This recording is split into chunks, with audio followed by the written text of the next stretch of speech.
Welcome to learning academy. Guys, आज की video में हम लोग स्टार्ट करेंगे एक्सरसाइज 1.2 चैप्टर। हमारे पास 1 है फर्स्ट चैप्टर और उसको 1.1 एक्सरसाइज को स्टार्ट करेंगे। इसमें जो हमारे पास फर्स्ट पार्ट है, फर्स्ट पार्ट में कहा गया है कि आपने फ्रॉम द फॉलोइंग मैट्रिसेस, ठीक है, आइडेंटिफाई करना है एक यूनिट मैट्रिक्स। उसके बाद हमारे पास आ जाता है row matrix, column matrix and null matrix को हमने आइडेंटिफाई करना है। याद रखें कि हमारे पास जो यूनिट मैट्रिक्स होता है इसको हम लोग क्या कहते हैं, इसको आइडेंटिटी मैट्रिक्स भी कहते हैं। ठीक है, ये चीज़ आपने याद रखनी है आइडेंटिटी, क्योंकि बाज़ दफ़ा क्या होता है हमारे पास एग्जाम के पॉइंट ऑफ व्यू से अगर बात करें तो हमें बाज़ दफ़ा ये चीज़ लिखी होती है आइडेंटिटी मैट्रिक्स फाइंड करें, या बाज़ दफ़ा ये लिखा होता है कि आप यूनिट मैट्रिक्स को बताएं। तो इन दोनों का मतलब सेम ही है, एक ही है। तो हमारे पास यहाँ पे 6 पार्ट है, 6 पार्ट में से हमने क्या करना है कि हमने आइडेंटिफाई करना है। तो यहाँ पे सबसे पहले लिखेंगे यहाँ पे सोल्यूशन लिखने के बाद हम लोग देखेंगे पार्ट ए को कि पार्ट ए हमारे पास क्या है। पार्ट ए हमारे पास क्या है कि हमने आइडेंटिफाई करना है column matrix, row matrix, identity matrix and null matrix. ठीक है, तो इसमें से हमारे पास जो पार्ट 1 है वो नल मैट्रिक्स है। A is a null matrix because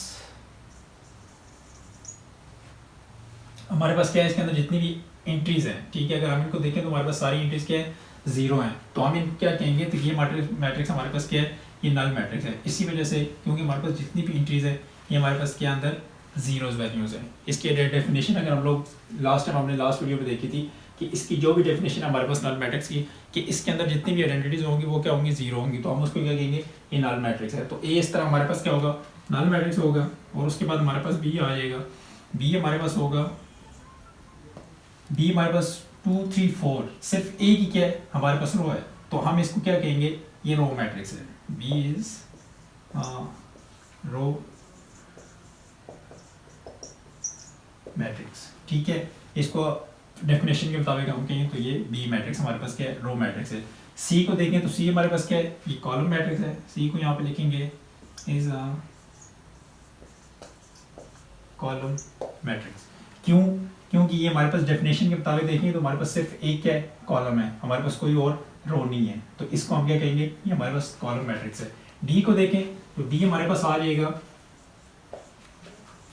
D हमारे पास कौन सा है कि हमारे पास सिर्फ डायगोनल पे क्या है, 1 है। अकॉर्डिंग टू डेफिनेशन अगर हम यूनिट मैट्रिक्स या आइडेंटिटी मैट्रिक्स को देखें कि हमारे पास डायगोनल पे क्या होता है, हमेशा 1 होता है, और नॉन डायगोनल क्या होते हैं, हमेशा 0 होते हैं। तो इसको क्या कहेंगे हम, डी इज ये कौन सी है, आइडेंटिटी मैट्रिक्स है। आइडेंटिटी को हम यूनिट मैट्रिक्स भी कहते हैं, सही है। और ई हम देखें तो ई हमारे पास क्या है, अकॉर्डिंग टू डेफिनेशन हमारे पास सिर्फ 0 वैल्यू है। आइडेंटिटी इंट्रीज हमारे पास क्या है, 0 है। तो डेफिनेशन हमारे पास क्या है नल मैट्रिक्स की, कि हमारे पास जो भी वैल्यूज होंगी वो सारी क्या होंगी, 0 होंगी।